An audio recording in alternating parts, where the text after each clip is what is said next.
Quick disclaimer, this was originally just gonna be a Patreon exclusive vid, not because I particularly wanted to paywall my content, but because this was just so out of my normal wheelhouse, I wasn't sure how folks would respond. The ghosties on Patreon were super encouraging though, and a lot of people wanted this to be a main channel video. Thanks so much to the ghosties on Patreon for their support. It's because of y'all that the video is here on YouTube now, and if you want to join, head to patreon.com/ghostywamboy, and all that said, I hope you guys enjoy.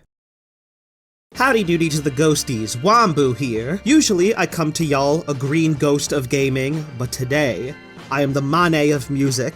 For real though, this is a topic I've been super passionate about behind closed doors for a while, and I'm actually a huge fan of other music-related channels. Your Fantanos, your Hive Minds, your Todds, your Dantes, your Isaiahs, your Spectrum Pulses, your Diamonds, your Axes, your Studios. I want to throw my own hat in the ring. At least to you ghosties, I do. And if you guys really like this topic and you want more music-related videos, I may tackle previous years, or hell, I might even just post this to my main channel, I don't know. You could take the rankings as seriously as you want, since these very well may be shuffled over time. But for right now, these are the 20 songs that made my life absolutely wonderful this year. And yeah, I'ma just get right into it.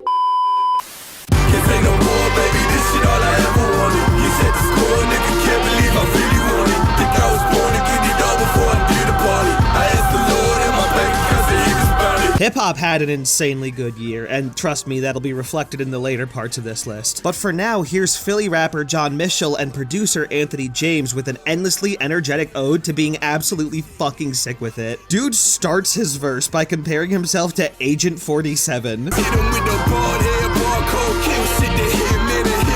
And from there just goes on to drop some of the most charmingly self-confident bars I've heard all year. It's a bit of standard fare as brag rap goes. He's got a lot of money, a lot of women, a lot of drinks, and not a lot of ops, cause they're all fucking dead. But I'll be damned if Mitchell's delivery, the backing vocals singing their absolute heart out, the splashes of horns and keys, and that total slammer of a hook didn't tap into something viscerally satisfying. I asked the Lord, and my bank account said he responded. This fucking rules. I asked the Lord in my bank account said he responded. If I come a little too close, should I back away?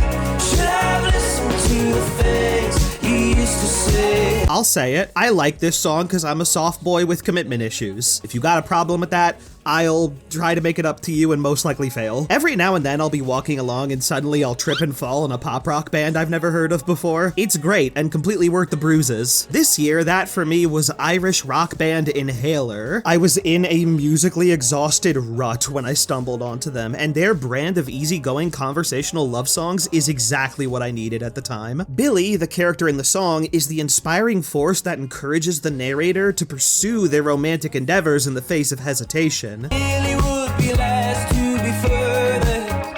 Thankfully, not to the point of violating any boundaries, mind you. In fact, the song is very careful about that, to the point of almost being a little too virginal. Still, frontman Elijah Hewson's earnest delivery, the gentle cymbals, and the rollicking clean guitar really sells the emotionality of it for me, especially as an ace boy myself. It's sweet, it goes down real easy, and I'm only mildly embarrassed to love it as much as I do. That's a win.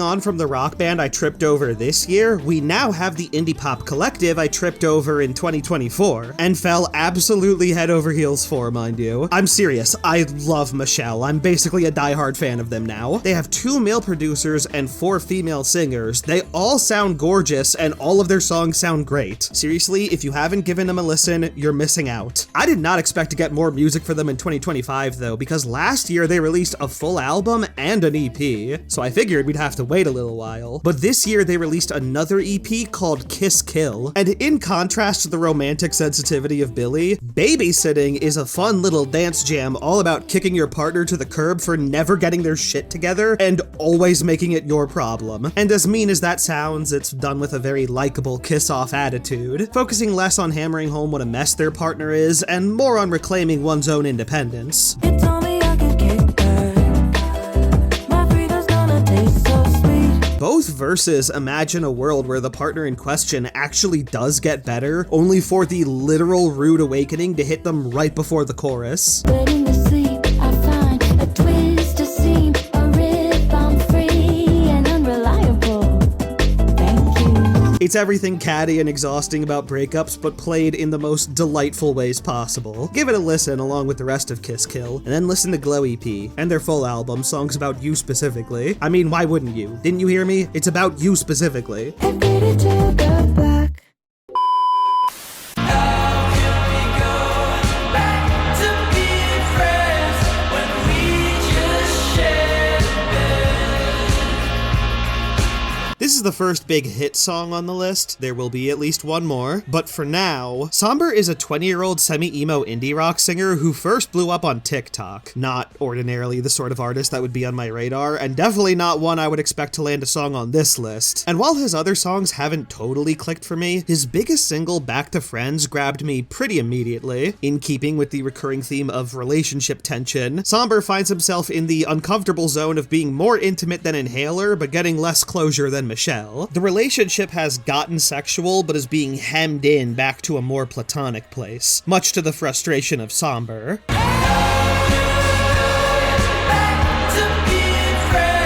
When we just shat a bed. Sorry, I can't help myself sometimes. But yeah, it's some dicey and ugly emotions to make a song around, and while it definitely gets a little petulant for me, especially on the bridge, just I like that Somber sells it not with anger or overt pushiness, but with this exhausted, hazy, spacey reflection. All the slow, dramatic keys, the steady guitar groove, and Somber's layers of reverb-soaked vocals. It does a lot for me. I love how this song sounds. It's melodramatic, but sonically very weary and hypnotic. And lyrically, I think it just taps into toxic but genuine raw emotions in a way I find compelling. Turns out TikTok gets it right sometimes.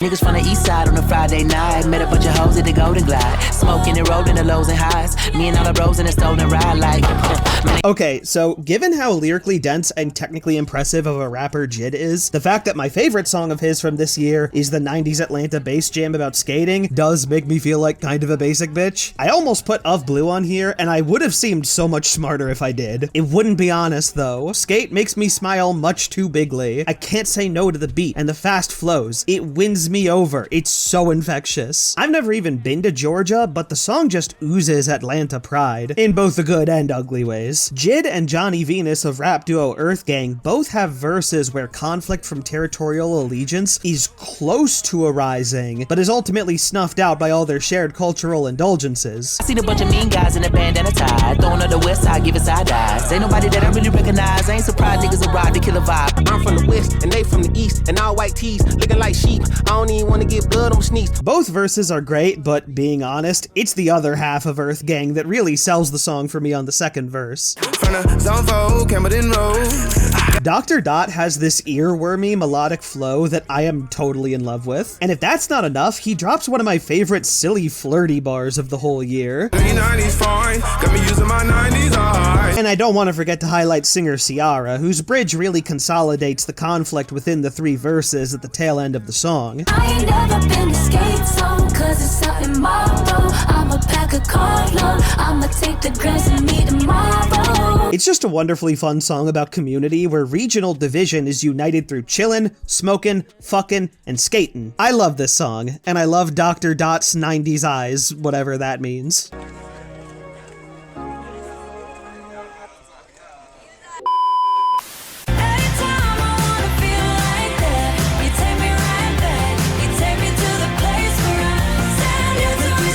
This year we got a debut pop album from one of the members of Little Mix, and it was really good, and I only listened to it once. I will definitely be going back though, I promise you, Perry. I know you're watching, Perry. And of all the tracks on the self-titled debut, Sand Dancer was the song I fell in love with right on first listen, and it's only getting better, folks. It scratches an itch that I haven't had scratched since 2017 with Castle on the Hill by Ed Sheeran. It's a huge, bright pop song with a powerful hook and nostalgic verses all about returning to your roots. house. And it's not just about reconnecting with old families and memories, it's also about reconnecting with your own creative inspirations. As in the song, Perry revisits the old crab shack in South Shields where she first grew to love performing music. And I don't know, I guess I just have a soft spot for people going into their own creative origin stories. It's the kind of thing that would ordinarily come off maybe a bit too wistful for my liking, if it weren't for Perry projecting the absolute most amount of adoration for what she's doing. It's very nostalgic, but also feels like a celebration of her current day career. And I think that just maximizes the joyfulness of Sandancer on the whole. Just a wonderful time all around.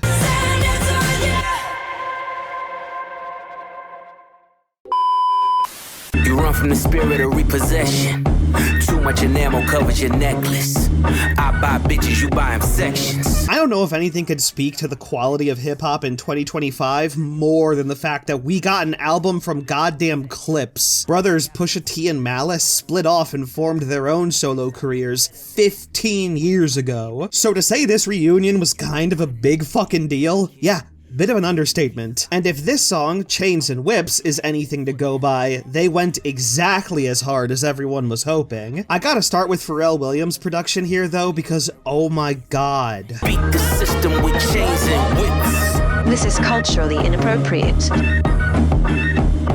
That thudding knock of a percussion, the bass groove, the fragmented Cherry Wayner sample, it lays a perfectly dark and menacing groundwork for the duo to spit just absolute venom. First, we have Push asserting himself as someone you do not want to be playing clout games with. Not only does he live the life that most people will posture about, but he's left the Giants broken and bloodied before. So he means fucking business when he says stuff like, You know I know where you're delicate. Crush you to pieces, I hum a breath of it. I will close your heaven for the hell of it. And then there's Malice, just soaking in the self-destruction of those who base their personality on their wealth. Watching them metaphorically die and come back just to die again. Your lucky streak is now losing you. Money's dried up like a cuticle. You're gasping for air now, it's beautiful. And you know, these two verses alone would have been enough to land on here, but then we have the guest verse. I'm not the candidate to vibe with. I don't fuck with the kumbaya shit. Guys, I think we found Drake's least favorite song of the year. If the first two verses weren't already hard enough, we then get Kendrick Lamar reaffirming his legacy and industry dominance in hip-hop with some of the absolute craziest rhyme schemes of the whole year. The two-time Gemini with the genocide. I'm generous, however you want it. I'll be the gentle kind. Gentlemen and gangsters connect. The agenda her mind. Move niggas up out of here. This shit get gentrified. Clips got dropped from Def Jam over wanting to keep this verse, and hearing it now, yeah, it was the right call. I can't recommend this song enough. It's just so perfectly menacing and self-confident. It's admittedly not always the kind of thing I'm in the mood to listen to, but when it hits, it really hits.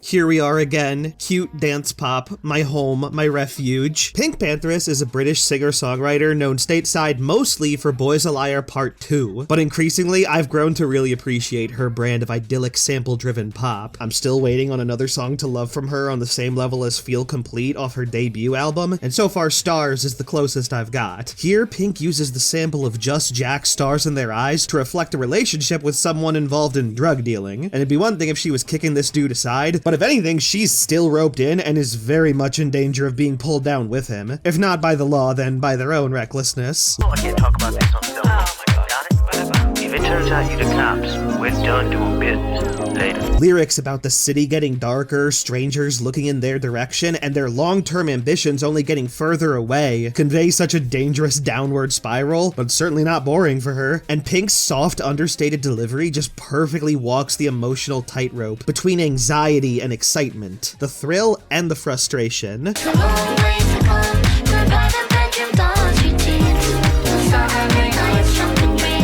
Even if just for 2.5 short minutes, Pink pulls me into her world. Her fun, bubbly, fucked up love life with nasty crime boy, and I love every second of it. Woke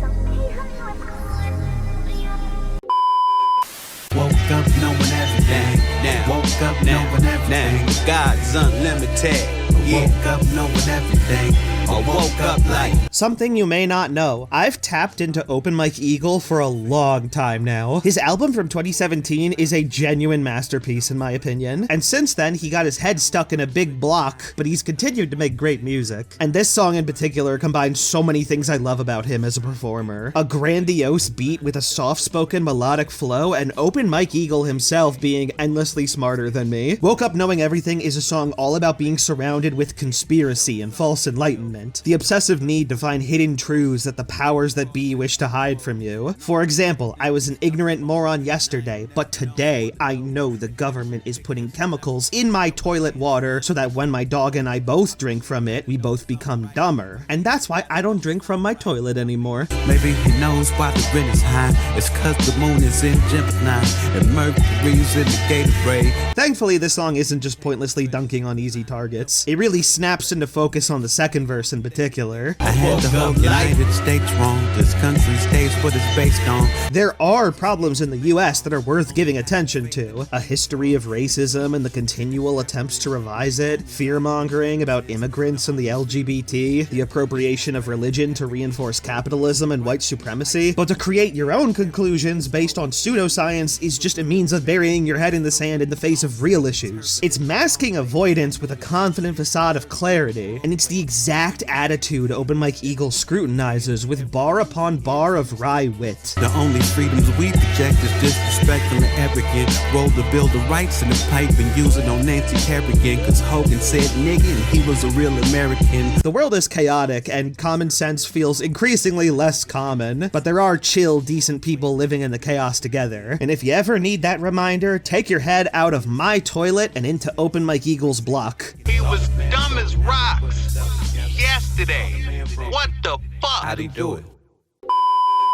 Lovely day to go out my way to think of you every minute, ay. Make me question if you appreciate.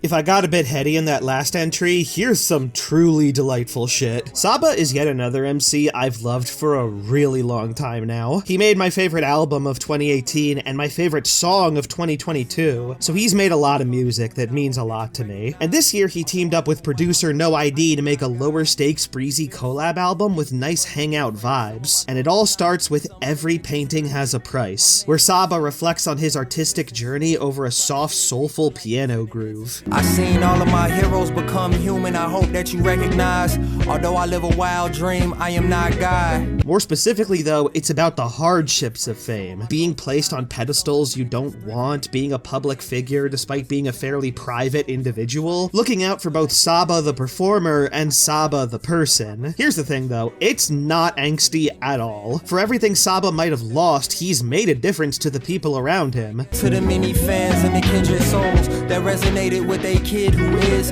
the fly ghetto and path ain't just poets. There's a steep price, but the fruits of his labor have given him the painting he wanted. And in a year where I started doing exactly what I love doing as a full-time gig, a song like this hits me pretty deeply. It's scary, there's anxiety and self-doubt and imposter syndrome, but then I check back in with my community and I remember why I love doing this so much in the first place. And with this song, Saba captures everything warm and reassuring about that feeling. Every time I vibe with you, we make it plain to see. This shit feels like everything. Every painting has a price, and sometimes in spite of that, the painting is well worth it.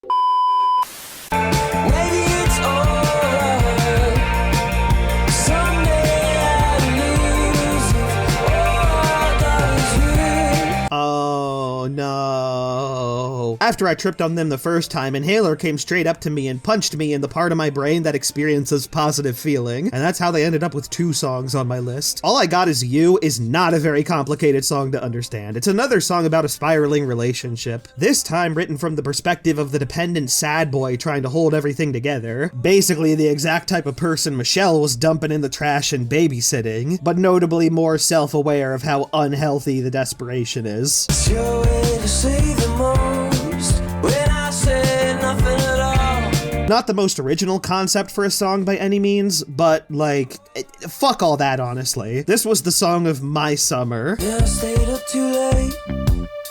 Now my friends have all gone. I love the bass groove. It's got this tight undercurrent that eventually gives way to the subtle swell of backing vocals and the jangling guitar on the chorus.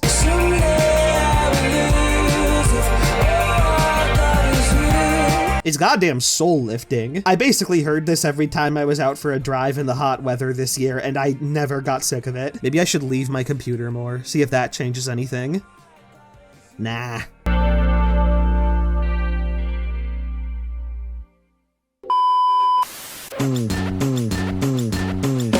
I got a blanket with me in the riding. I'll make it so my niggas never dying. McKinley Dixon is an artist I'm not sure has fully clicked with me, even after listening to and enjoying 3 full projects from the guy. He's someone whose music I respect immensely, even when I don't necessarily love it. That being said, when he's on his A game, he's just undeniable. A deeply conceptual writer and emotive performer with immaculately composed jazz rap instrumentation, and the self-titled track from his newest album, Magic Alive, is handily one of the best songs I've heard from him. Magic Alive, the album, is about 3 young men trying to resurrect a dead friend, and Magic Alive, the song, is the big emotional climax of it all. So you've seen a nigga rise and laugh at you in the street, it's a lie. McKinley just absolutely goes off here. The hook is killer, and the delivery is some of the highest energy he brings on the project. Thematically, this is also where the topic of resurrection seems to become a bit less literal, and more about keeping the story of someone alive through their loved ones and through art itself. It's all delivered with such an infectious sense of manic euphoria, though. There's this flourishing sax solo as McKinley has his mad scientist revelation. We ran, we dance, survive, we fly, that's Magic Alive. It's quite a lot to take in, that's why it's not higher on the list, but it's not like I can blame him. This song sounds like immortality, and that's not something I've said about any song in existence, quite frankly. So yeah, really good stuff. F80 not you tied to me, just to get from A to B and I ain't driving to see. The pad laid the Eiffel Army won't turn the parades off. God bless takeoff. If Inhaler is getting 2 spots on the list, Clips is definitely getting 2 spots on the fucking list, okay? That being said, like with Skate on the Jid album, I kind of feel like I'm going basic little weenie mode with this pick. I singled out the song that got them dropped from their label earlier, and over it, I have the shortest song on the album. Yes, and I'm not changing that. I'm sorry I'm like this. First of all, this is like top 3 instrumentals of the whole year. Arms like 245, hit him, make sure that he dies. That text won't never reply. Pharrell Williams really just casually dropped 2 minutes of an epic G-Funk gospel masterpiece, and none of the artists here let it go to waste. I guess elephant in the room, for those that don't know, EBITDA in simple terms is an acronym used by businesses to calculate corporate profitability, and here the members of Clips use it as a framing device to look back on their own journey to riches. Like with Saba earlier, it's a reflection on their career but played with much more reckless abandon. They know continuing to play this game is a risk. They've lost a lot already, they've taken their licks, they could lose it all in an instant, and they are hungry to keep going. My third passport, I ain't seen enough. If you can breathe up there, it ain't steep enough. I especially love the final verse where Push and Malice trade bars, and Push is a little louder in the left ear, while Malice is a little louder in the right ear. The rap house is running out of tape. The drug money busting out the safes. It's just such energy and passion, even in the midst of potential self-destruction. And it's really difficult not to just be hyped up with them the whole way through, even if said whole way is only 2 minutes. Scale don't lie, you ain't even us. Tell me you got something to give, I want it. I kinda like it when you call me wonderful. I did say there's one other big hit song on the list, and here it is. I didn't really pay attention to pop music much, apart from the videos I watched/edited from Sean Fay Wolf of Diamond Studios. And from what I can tell, I picked a pretty good year to ignore pop music, because not a lot seems to have happened overall. Pop music does fucking nothing. Out of curiosity, I checked in with Billboard towards the end of the year, and that's when I fell completely in love with this song upon hearing like 4 seconds of it. And now that it's been in my life for a little while, and I've heard it like 100 times now, now. I genuinely don't know if my honeymoon phase with this song is ever going to end. I've already talked about a lot of songs involving relationships and how they fall apart in a lot of ugly ways, but Man I Need is in the early phases of love, where Olivia is putting forth a bunch of positive signals in order to encourage this guy to make a move, and it's all done over a slick 80s R&B vibe. Already know I can leave it alone. You're on my mind. It's intimate and inviting and exciting, and the line, "I kinda like it when you call me wonderful," gives me a warm feeling in my sensitive little soft boy heart every time I hear it. Apparently Olivia Dean has been pretty popular in the UK. I can only hope we get more from her stateside in the years to come, because fittingly enough, this is wonderful. And I don't just kinda like it, I love it with my whole chest.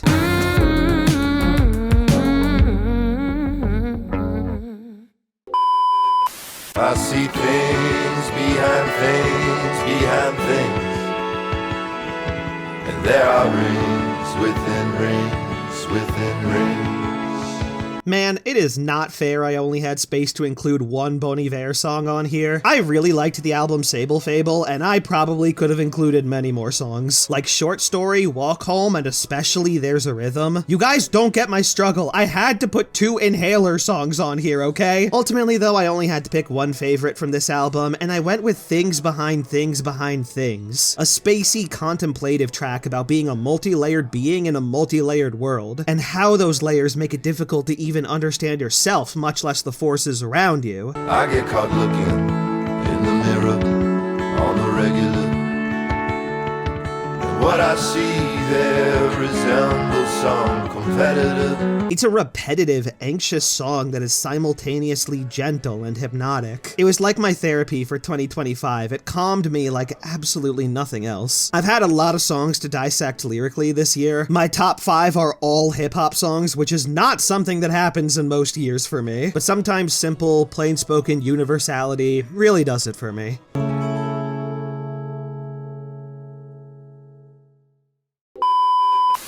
One away from drugged up in a cage, or all the fun in the world succumb to sudden malaise when a ship coming with a running rudder bug and sail sliced up. Somebody, would you mind if I cut in?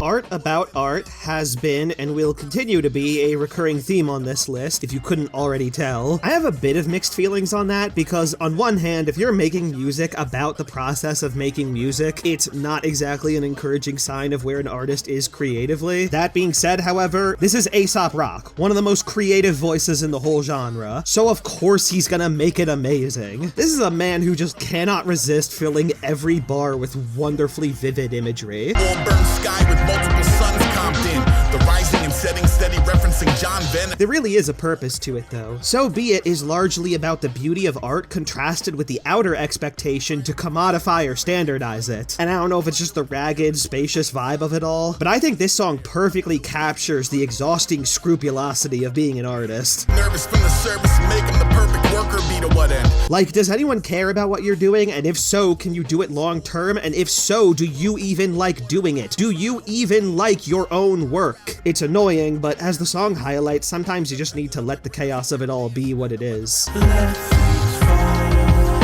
Oh yeah, and I guess Open Mike Eagle gets his second spot on here too. I'll fully admit, this song probably would have gotten an even higher spot if Open Mike Eagle got his own verse instead of just the hook. I think that was kind of a wasted opportunity, but what am I gonna do? Lyrically, it's one of the best songs I could have had this year for dealing with creative uncertainties. And sonically, it's Aesop Rock and Open Mike Eagle spitting over a beat that wouldn't sound out of place in Silent Hill 2. This was going to secure a top 5 placement no matter what.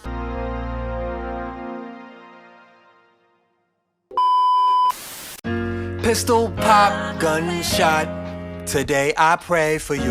Balls in my word, all I got.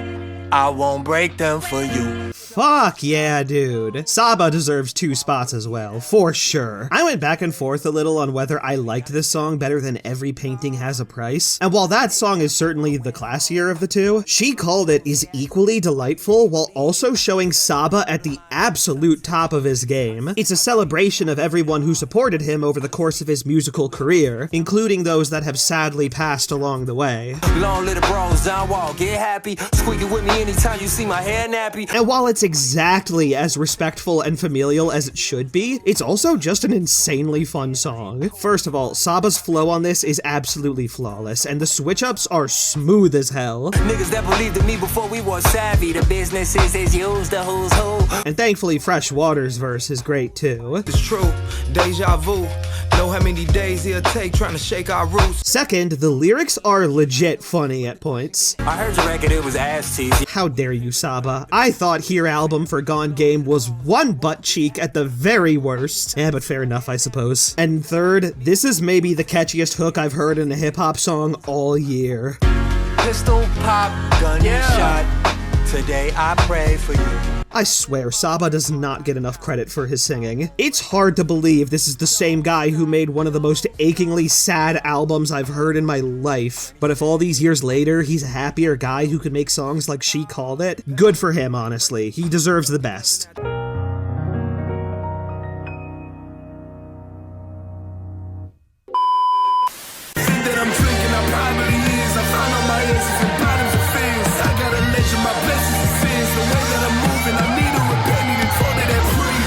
Well, looks like the hit boy's a hit man again. Apart from Sandancer, this is probably the latest arrival on the list. When I first listened through the album Ego Trip, I really did like Take No More the best. But man, World's End just gets better and better with every listen. There's been plenty of artists on this list retroactively looking back on their own careers, but no one this year made it sound as fucking raw as John Mitchell and Anthony James.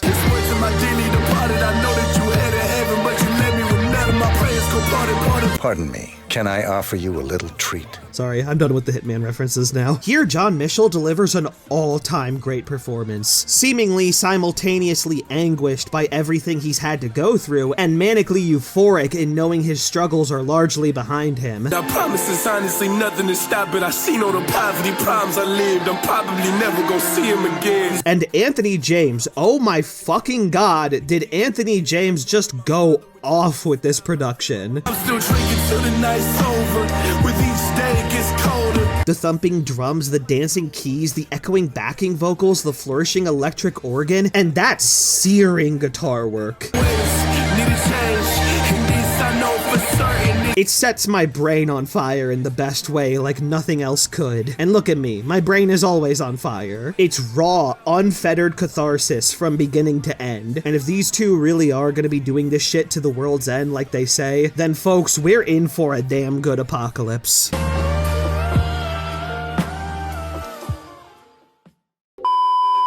If I could just pay my rent by Tuesday, I bet I'd be rich by April Fool's Day.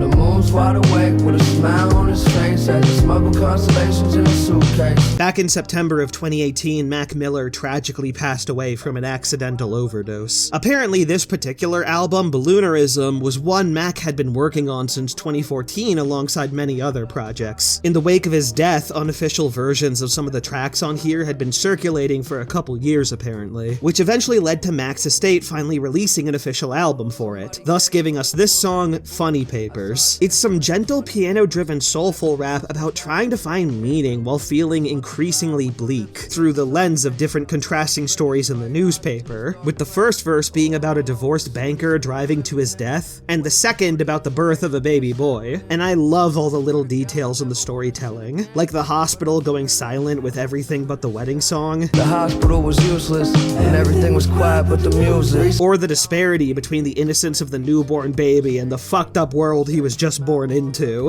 His mother cried with her lips against his soft face. Why should bring these bright eyes to this dark place? It's weird to say, but it's a song that hits me in a kind of similar way to Lazarus by David Bowie, despite being tonally very different. It's an artist I know has passed away, reckoning with the difficult parts of his life that he can no longer do anything about, with the haunting undertone that the end is near for him. In the same dream, world safe, smile on her face, waiting on the other side. I wonder if you'll take me to the other side. And yet it's so gentle and accepting, I can't help being moved by it. To this day, I'm still floored at how Mac's sound and writing matured over the course of his artistic career. And I honestly didn't think we'd get more music from him after the first posthumous album, but I'm really glad we did, because this is gorgeous.